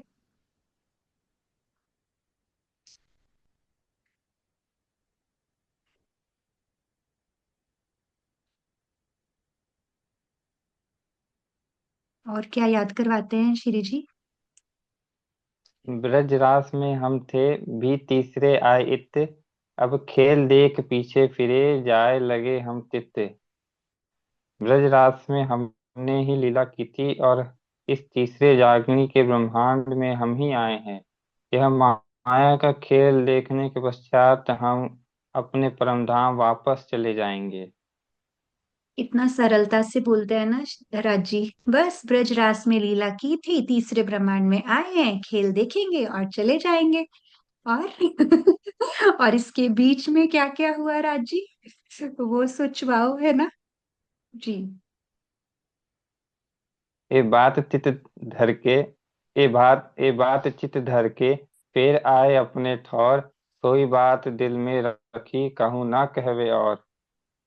सीजी द्वारा कही हुई बातों को उन्होंने अपने दिल में धारण कर लिया और पूर्ण अपने निवास पर आ गए। इस बात को मन ही मन याद किया करते थे, लेकिन किसी अन्य से नहीं कहते थे। बोला ना, बोला नहीं छ मास लो, रहे केशव भट्ट सोहबत, 300 चर्चा करते, एक छतरी निकला इत। 6 महीने तक उन्होंने किसी से इस बारे में चर्चा नहीं की। केशव भट्ट भगवान रेवादास के बहुत निकष्ट थे, यानी बहुत करीबी थे। जी जी उनसे जी बातें बिल्कुल। उनसे बातें करते हुए अचानक एक दिन भगवान दास के मुख से निकल पड़ा कि आज से 6 माह पूर्व कोई क्षत्रिय महापुरुष अपने सैकड़ों शिष्यों सहित यहाँ आए थे। जी ये ऊपर की चौपाइयों में देखो कितना चौपाई में वो है कि अब अगर हृदय में अब वो बस जग गई है, लेकिन हुआ क्या कि उसके बाद कितनी सेपरेशन रही। 6 महीने तक वो मतलब कुछ बोले भी नहीं, वो इतने अंदर से उनके उनकी आस में रहते होंगे। अंदर से कैसा उनको फील होता होगा कि वो चुप चुप ही हो गए, कि उनको लगा कि ये देखो, उन्होंने ये बात को दिल में धारण भी कर लिया, घर भी आ गए, लेकिन मन ही मन में उनके ये चलता रहता था। लेकिन वो अंदर किसी, अभी वो वक्त भी नहीं आया था, लेकिन फिर भी वो कुछ ना कुछ उनके हृदय में चल रहा होगा। बिकॉज मुझे ऐसे लगता है कि बीतक साहिब में कितनी चौपाइयाँ, थोड़ी सी तो राजी ने बताई है, पूरी की पूरी बीतक यहाँ लिख देते तो कितनी बीतके बन जाती है ना। तो इसलिए इनके पीछे छिपी हुई बातों को हमें चिंतन करना है कि ऐसा क्या हुआ जो 6 महीने उन्होंने किसी से बात नहीं करी, और कौन सी बात श्री जी की उनके हृदय में उन्होंने ऐसे बसा ली कि एक दिन बस केशव भट्ट से बात करते करते उनके मुखारबिंद से निकल गया कि ऐसे कोई आए थे जिनके सैकड़ों शिष्य थे। तो अब आगे उन्होंने क्या कहा? इनसे हमें प्रमोद दिया, दो एक कहे वचन, सोई वचन हमसे कहो, तिनके दो एक सुकन। उन्होंने हमें ब्रह्म ज्ञान की कुछ बातें बताई हैं। यह सुनकर केशव भट्ट ने कहा, तुमने उनके मुखाबिन से जो सुना, उसमें से कुछ बातें मुझे भी बताओ। तब दो एक सुकन कह दिया धाम, तब केशव पहचानिया, कहा कहो तुम्हें इस ठाम। तब भगवान दास ने कुछ थोड़ी सी बातें कहकर परमधाम का संक्षिप्त वर्णन कर दिया। तब केशव भट्ट ने वास्तविकता की पहचान कर ली और भगवान दास से कहने लगे कि तुम्हारी मंद मंद भाग्यता के लिए मैं तुम्हें क्या कहूँ।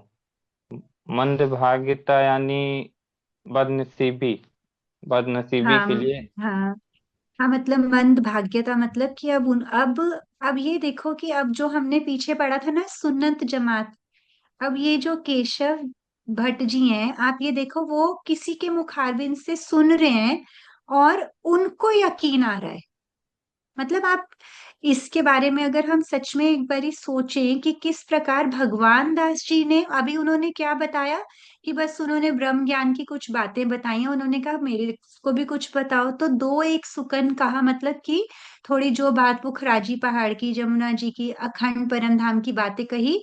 अब केशव दास जी तो केशव भट्ट जी ने तो उसी समय वास्तविकता की पहचान कर ली। भगवान दास जी को कहने लगे कि मंद भागे मंद होता है, मतलब भगवान दास जी के लिए ऐसे अब इतने मतलब महापुरुष हैं, दिल भी नहीं करता ये पर उन्होंने बोला ऐसे ही उनको कि भी आपकी आपने पहचान ही नहीं करी जो आए थे आपके यहाँ पर, तो है ना, उनके लिए कहते कि मैं तुम्हें क्या कहूँ।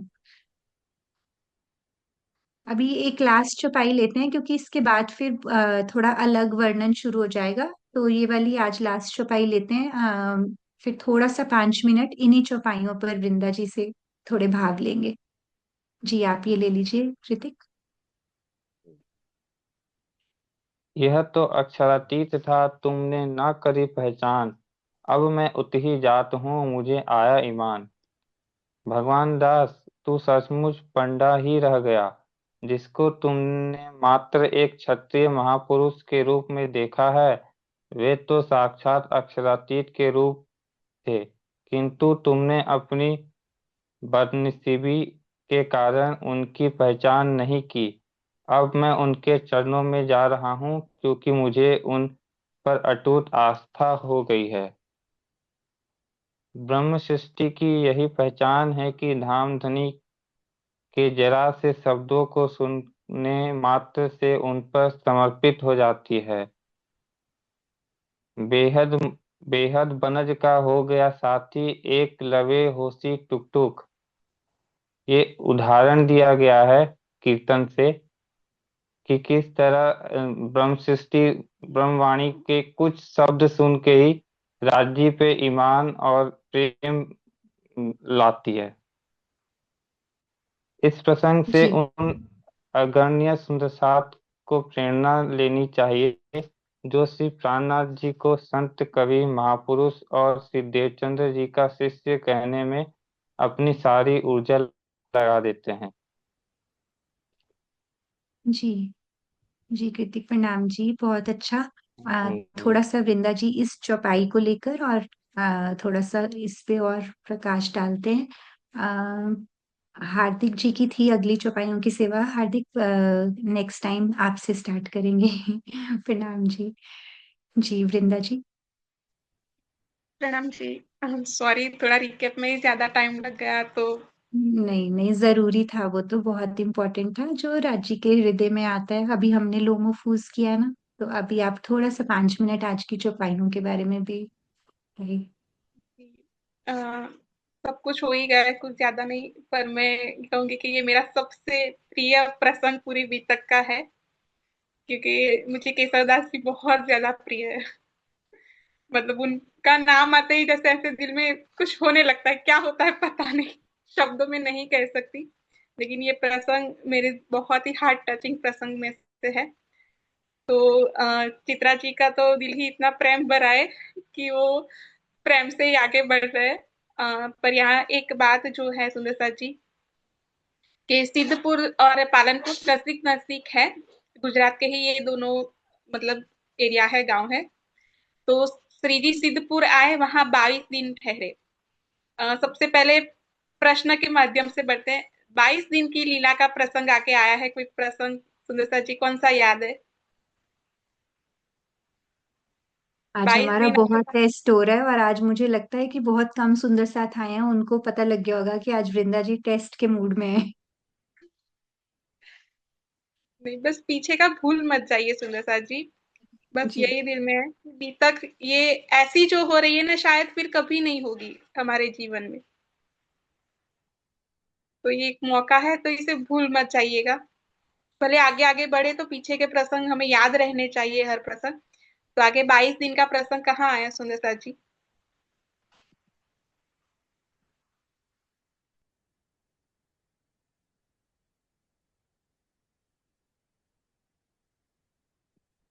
आप ही बता दो।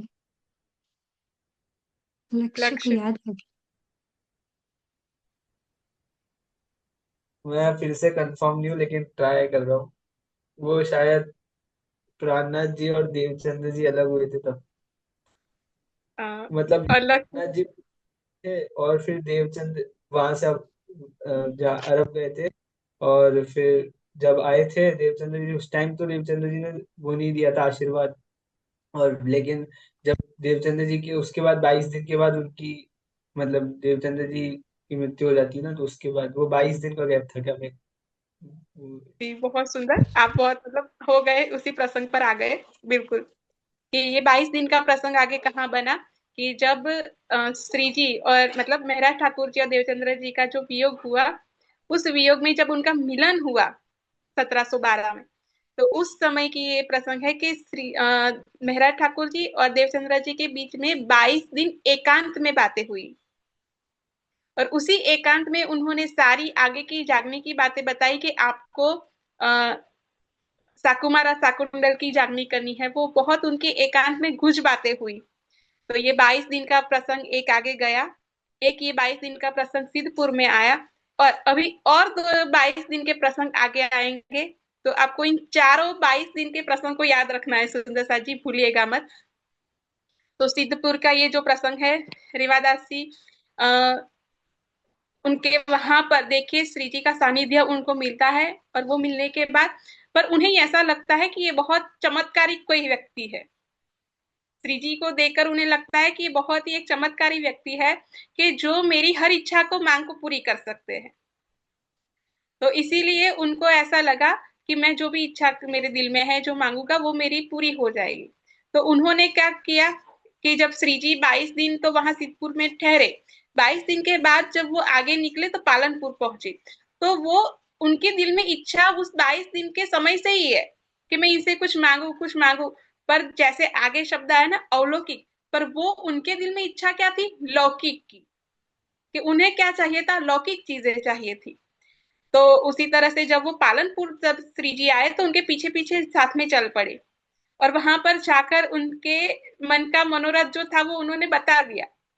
और जो मनोरथ था तो उनका क्या था कि मुझे कुछ मोहरे मिल जाए, कुछ सिक्के मिल जाए। तो एक सिक्का धनी ने दे दिया। ये चित्रा जी ने बहुत अच्छे से ही बताया कि उनकी ये लौकिक इच्छा भी धनी ने पूर्ण की। लेकिन जैसे इच्छा पूरी हुई तो संतोष नहीं हुआ, तो और होगा कि अब मुझे और चाहिए। तो उनका अभी भी यही मन है कि मुझे और कुछ मोहरे मिल जाए, कुछ और मिल जाए। उनके अंदर लालच, देखिए आगे चौपाई में चरण आया, फिर लालच करिए ऊपर, कि ऊपर फिर से लालच हो रही है कि अभी और एक मिल जाए। तब ये गोवर्धन भाई जी का प्रसंग, सुंदर सा जी बहुत ये प्रसंग खास है कि गोवर्धन भाई जी उनका कहते हैं कि मांगो अलौकिक इन पे, कि क्या लौकिक चीजें मांग रहे हो, उनसे कुछ अलौकिक मांगो। ये कोई चमत्कार करने वाले नहीं है, उनकी पहचान करो। ये गोवर्धन भाई ने उनको इशारा किया, और उन्होंने इस बात को थोड़ा सा समझ लिया। क्या समझा कि जो गोवर्धन भाई ने कहा उसको उन्होंने ग्रहण किया कि मैं कुछ अलौकिक मांग लेता हूं। अब यही हमारे सबके जीवन के ऊपर भी बहुत खास बात है सुंदर सा जी। इस प्रसंग को सिर्फ सेवादास जी तक सीमित न रखे। अब रेवादास जी ने अवलौकिक मांगा, तो श्री जी ने जाते जाते उन्हें दो चार शब्द कह दिए जो चौपाई में ले ही लिए, कि कैसे उन्होंने थोड़ा सा परम धाम का वर्णन कर दिया, व्रजराज की बात बता दी कि आप मेरी आत्म को जगाइए। तो ये बातें तो हो गई, उन्होंने ये सारी बातें थोड़ी जो श्री जी ने कही जाते जाते वो ले तो ली, लेकिन हुआ क्या परिणाम कि उन्होंने ये 6 महीने तक बातें नहीं की, मतलब वो कुछ बोले नहीं। ऐसा उन्होंने ये जो श्री जी से बातें सुनी ना, वो बातें उन्होंने किसी को नहीं की, और थोड़े मौन से भी हो गए कि ज्यादा किसी से बात भी नहीं करते थे। तो पर इसका मतलब ये नहीं था कि उन्होंने इस सुखों को लिया। उन्होंने उनको इस सुखों का कोई समझ ही नहीं है, उनको इन सुखों की कोई समझ, कोई भी बात उन्हें समझ नहीं आई है। बस उन्होंने ले लिया कि हाँ मुझे किसी ने ये अलौकिक बात, उन्होंने सिर्फ यही है कि मुझे कुछ अलौकिक मिला है, पर इस अलौकिक का मूल्य ही उन्हें नहीं पता है। उन्हें परमधाम नहीं पता है, व्रजरास नहीं पता है। बस जैसे होता है ना कि कोई कहता है कि आपको ये मंत्र आप जाप करते रहिए तो आपको मतलब आपकी सारी इच्छाएं पूर्ण होगी या आपको भगवान मतलब मिलेंगे, ऐसे कैसे कोई मंत्र का जाप करता है, भले उसको उस मंत्र का पता ही ना हो। तो रेवादास जी की हालत कुछ ऐसी ही थी कि दिल में है, रटन कर रहे हैं, लेकिन उसको उनकी पहचान नहीं है। हमारे साथ ये जीवन में क्या घटित होता है कि जैसे आप सब यहाँ जुड़े हुए हैं, या घर में भी जब भी आप किसी भी सुंदर साथ से मतलब आमने सामने भी मिलते हैं और चर्चा होती है, बातें होती, तो सुंदर साथ बार बार हम पर ये कहता है कि हमें रहनी पर चलना है, चितवन पर चलना है, चितवन करनी है, ध्यान करना है, हमें ये राह अपनानी है, प्रेम करना है। तो हम क्या करते हैं, सुनी सुनाई बात से चलने पड़ते हैं। मैं कई बार ये बातें शायद यहाँ कहने योग्य नहीं है, पर दिल में है तो सुंदर साची पता नहीं आ रही है बाहर ये बात, कि सुंदर साची कई बार ऐसे प्रश्न करते हैं कि मैं 2 घंटे चितवन करती हूँ, 3 घंटे, मैं 4 घंटे चितवन करता हूँ, पर चितवन नहीं लगता, राज्य के दर्शन नहीं होते। फिर उनका क्वेश्चन क्या होता है पता है, कि चितवन की कैसे जाए कि राज्य के दर्शन हो। तो चितवन करते हैं, पर चितवन कैसे होती है यही नहीं पता है। कितनी बड़ी बात है कि कहते हैं कि मैं 2 घंटे 3 घंटे चितवन में बैठूं, पर दर्शन नहीं होते, और चितवन असल में कैसे हो। तो जो चितवन तक पहुंचता है उनके लिए कोई प्रश्न ही नहीं बाकी रहते हैं। पर हम क्या करते हैं, सिर्फ सुनी सुनाई बात से किसी को पुश किया जाता है ना, उसी तरह के बस हमें कहा गया, हमें ये सुना, अब हमें ये करना है। तो इस तरह से सुंदर साथ प्रेम की राह पर नहीं चला जाता। ये तो निज आनंद है, तो निज की यात्रा है, उसे कोई आपको बार बार कहे इससे नहीं होता है। तो इसी तरह से जब मतलब रेवादासी को तो बता दिया कि रेवादासी आप ये बातें कुछ अलौकिक मांगिए, तो उन्होंने अलौकिक मांग लिया, पर इन बातों की पहचान उन्हें जरा सी भी नहीं हुई। और आखिर में वो एक समय आया कि इन बातों की पात्रता को धारण करने वाले उनके सामने आए केशवदासी। देखिए केशवदासी सिद्धपुर के ही है, रेवादासी के परम मित्र भी है, दोनों मित्र है। पर रेवादास जी को जो श्री जी मिले और अलौकिक बातें मिली, केशवदास जी श्री जी से उस समय मुलाकात नहीं कर पाए, सिद्धपुर में होते हुए बावजूद भी उनकी मुलाकात नहीं हुई। पर 6 महीने बाद सिर्फ उनको ये बातें रेवादास जी के माध्यम से सुनाई पड़ती है कि कोई एक क्षत्रिय आया था। देखिए रेवादास जी ने पहचान श्री जी की क्या की, सिर्फ एक क्षत्रिय के भांति की। उन्हें एक वैरागी पुरुष या कोई धार्मिक व्यक्ति के रूप में भी पहचान नहीं कर रहे। वो शब्द क्या यहाँ यूज किया उन्होंने कि एक क्षत्रिय निकला इत, कि यहाँ से कौन निकला था, एक क्षत्रिय निकले थे। बस ये उनकी पहचान सिर्फ बाह्य तन तक सीमित रही कि क्षत्रिय रह गए। तब केशवदास ये शब्द कहते हैं, ये वो कहते हैं कि आपने क्या सुना, उन्होंने क्या कहा वो तो बताइए। तब जो बातें उन्होंने 6 महीने पहले सुनी, देखिए रेवादास जी को पहचान नहीं है, कुछ भी नहीं है, इन शब्दों का कोई मोल नहीं है, पर उन्होंने ये शब्द पकड़ के रखे। हमें भी ये सीखना है। हम पीछा भूल जाते हैं ना, पीछे की बातें, क्योंकि अभी हम ये वचनों को पकड़ नहीं रहे। देखिए रेवादास जी ने पकड़ा, मतलब समझा नहीं है, फिर भी पकड़ के रखा कि उन्होंने 6 महीने बाद भी उन्हें वो शब्द याद है। तो वो 1-2 सुकन उन्होंने कहे कि मुझे ये क्षत्रिय जो थे उन्होंने ये बातें बताई। और तब ये सुन्नत जमाती बात चित्रा जी ने बता ही दी कि ये सुन्नत जमात सामने थी कि सिर्फ सुना। देखिए एक थर्ड पार्टी की तरह ये काम, मतलब ये पूरी लीला हो रही है कि केशवदास जी किसी और व्यक्ति से, यानी रेवादास जी से ये बातें सुन रहे। अगर यही बातें उन्होंने श्री जी के मुख से सुनी होती तो सुंदरता जी, तो उनका हाल क्या होता। पर ये रेवादास जी के माध्यम से सुना उन्होंने, और ये सुनते ही उनकी हालत ये है कि तुम ना करी पहचान, अब मैं उत ही जात हूं, मुझे आया ईमान। कि रेवादास तू रेवादासी रहा, तू पंडा का पंडा ही रहा, तू उनकी पहचान नहीं कर पाया। ये प्रसंग हमेशा मुझे भावुक कर देता है सुंदरता जी, कि सच में हमारी भी यही हालत होती है कि हमारे पास 18,758 चौपाई है, बीतक इतनी प्यारी हमारी साथ है, पर हम धनी की वो पहचान नहीं करते जो हमें करनी चाहिए। कहीं ना कहीं हम सब रेवादास जी की स्थिति में ही अभी तक रहते हैं कि पूर्ण रूप से वो सामने है, फिर भी हमें उनकी पहचान नहीं होती।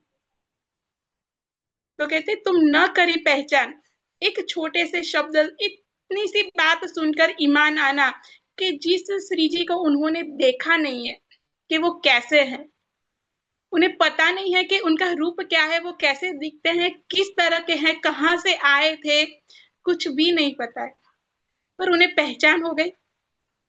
हमें तो मैं कौन हूँ, कहाँ से आया हूँ, और ये देखिए केशव दास जी की पात्रता देखिए कि उन्हें सीधे बात कौन सी पता चली, परम धाम की। क्योंकि श्री जी कौन सी बातें कह के गए थे रेवादास जी के, परम धाम की बातें कह के गए। और व्रजरास में हम वो परम धाम वाले रहने वाले हैं, उन्होंने ये लीला की, बस इतनी तो बात की उन्होंने, पर उन्हें श्री जी की पहचान हो गई। इतना ईमान आ गया कि वो घर पर वापस नहीं गए। जहां रेवादास जी से मिलकर उन्होंने ये बातें सुनी, उसी जगह से वो सीधे श्री जी की खोज में निकल गए। उस श्री जी की खोज में कि उन्हें पता नहीं कि आगे वो कहाँ पर गए हैं। बीच में 6 महीने व्यतीत हो गए हैं। 6 महीने में तो कितनी मजले आगे पार पहुंच के कि दिल्ली पहुंच गए श्री जी। पर केशव दास जी का ये पक्का ईमान कि मुझे आया ईमान। तो हमारा ईमान सुंदर सा जी, इतने सारे वचन सुनने और पढ़ने के बाद तो हमारा ईमान किस लेवल पर होना चाहिए।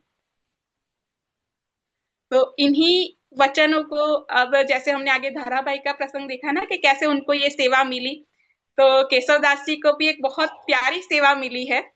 और वो सेवा उन्हें क्यों मिली है, तो ये इसी प्रसंग से आप समझिएगा सुंदर सा जी कि केशव दास जी की ये सेवा रही कि हमारे पास जो वाणी इस तरह से जिल्द में बांधी गई है कि पहले रास होना चाहिए, क्योंकि ये सारे रास, प्रकाश, किरंतन, ये सब कुछ अलग अलग उतरा है, ये अलग अलग था, लेकिन उसे एक किया है केशव दास जी ने। ये जिल्द केशव दास जी ने, यही केशव दास जी ने बांधी है। तो क्यों इतनी बड़ी सेवा उनके हिस्से पहुंची? तो जो धनी के वचनों को, सिर्फ कुछ वचनों को सुनकर जो धनी की पहचान कर ले, जब उनके पास इतने सारे वचन हो गए तो उन्हें कितनी बड़ी पहचान धनी की हो जाएगी। और वही उनकी ये पहचान, यही उनका ईमान उन्हें इस सेवा को धनी को दे, मतलब धनी उन्हें ये सेवा देते हैं कि आप इसकी जिल्द बांधिए। क्योंकि अब वो धनी के हर एक वचन को बखूबी समझ गए हैं कि कौन से वचन कहाँ पर कैसे होने चाहिए। रास में पहले 5 प्रकरण ही होने चाहिए, उसके बाद रास शुरू हो। रास के बाद प्रकाश ही सही है, प्रकाश के बाद खटरुति ही आनी चाहिए। ये सारी पहचान केशव दास जी धनी के वचनों से समझ गए हैं। तो ये उनकी सेवा यहीं से शुरू हो गई कि इतने कम शब्दों में उन्होंने धनी की पहचान की और पूर्ण ईमान ले आए। और ये ईमान उनका भी आखिरी सांस तक उन्होंने रखा है। तो ऐसे ये केशव दास जी है, ये भी अब श्री जी को ढूंढते ढूंढते निकले हैं। वापस वो आएंगे सिद्धपुर में थोड़े समय के लिए, और सिद्धपुर में वो सबसे पहले जागनी रेवादास जी की करते हैं। आगे ये प्रसंग आएगा कि सिद्धपुर में सबसे पहले जागनी किसकी की, उन्होंने रेवादास जी, जो जागकर भी, मतलब जागृति के वचन पाकर भी सोए हुए हैं, उनकी जागनी केशव दास जी सबसे पहले करते हैं। और ये प्रसंग यहाँ पर आगे नहीं कहीं इसको बाद में मतलब बताया जाएगा, पर इस सिद्धपुर का ये खास एक प्रसंग है कि हमारा सबसे पहला एक थाना कहिए या मंदिर कहिए, ये यहीं पर सुंदर साथ के घर में, यानी जो केशव दास जी है उन्हीं के घर में सबसे पहला हमारा मंदिर बना। यहाँ से ये शोभा भी इनके हिस्से आई है। तो ऐसे ये हमारे केशव दास जी जो है, पर इन नाम मात्रा को सुनने से ही दिल खुश हो जाता है। तो इनकी इन सभी बातों को हम दिल में बसाए रखें, हमारा ईमान भी ऐसा ही हो सुंदर साथ जी। तो आप सभी सुंदर साथ जी के चरणों में प्रणाम जी। प्रणाम जी। प्रणाम जी, आपके चरणों में। बहुत सुंदरता से आज का प्रसंग बहुत अच्छे से कवर हुआ। प्रणाम जी सभी सुंदर साथी को। बोलिए श्री प्राणनाथ प्यारे की जय, श्री सतगुरु महाराज की जय, पन्ना धाम की जय, सर्व सुंदर साथ की जय। प्रणाम जी, सभी के चरणों में प्रणाम जी।